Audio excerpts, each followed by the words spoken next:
ছেলে আমার মস্ত মানুষ, মস্ত অফিসার। ডক্টর মোহাম্মদ আব্দুল আওয়াল জাহাঙ্গীরনগর বিশ্ববিদ্যালয়ের অধ্যাপক ছিলেন। ভাগ্য ফেরে তার ঠাঁই এখন বৃদ্ধাশ্রমে। 2 ছেলে 1 মেয়ে তার। বড় মেয়ে আর ছোট ছেলে থাকে অস্ট্রেলিয়া, আর মেজো ছেলে আছে বিমান বাহিনীতে।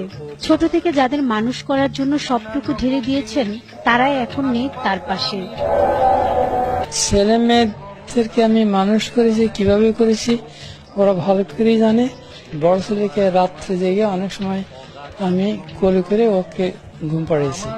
একা একাই সবকিছু করতে হয় তার। সারাদিন রোজা রেখে নিজেই তৈরি করেন ইফতার। ছোট ছেলে বিয়ে করার পরে ওইখানে হসপিটালে যাবে, সে আমাকে নিয়ে যাবে, আমি ওর কাছে সাথেই থাকবো, কিন্তু তা তো মনে গড়ে বালি। জাহাঙ্গীর আলম পেশায় ছিলেন টিডিবির প্রকৌশলী। নিজের হাতে গড়া বাড়িতে ছেলে মেয়েরা স্বাচ্ছন্দ্যে বিচরণ করলেও তার ঠাঁই হয়েছে বৃদ্ধাশ্রমে। আমার 2 মেয়ে 1 ছেলে। বড় মেয়ে ছিল MBBS BCS, শেখ মেডিকেল কলেজের মেডিকেল অফিসার। তারপর ছেলে অ্যাকাউন্টিং এ অনার্স মাস্টার্স, সে এক কলেজের প্রফেসর। খালিকুর রহমানও ছিলেন প্রকৌশলী। প্রায় 9 বছর স্বজনদের সান্নিধ্য থেকে বঞ্চিত।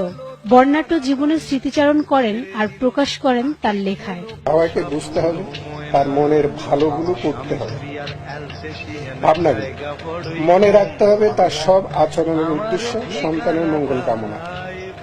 3 নম্বর, বাবাকে সামাজিক অনুষ্ঠানের সঙ্গে করে নিয়ে যেতে হবে। নাতি নাতনির সহচর্য থেকে বঞ্চিত করা যাবে না। আমরণ বৃদ্ধাশ্রমবাসীদের জীবনের গল্প মানুষের কাছে খুব পরিচিত। বার্ধক্যে চাওয়া পাওয়ার কিছু না থাকলেও আর কোনো পিতামাতার যেন বৃদ্ধাশ্রমে ঠাঁই না হয়, সেই স্বপ্ন দেখেন তারা।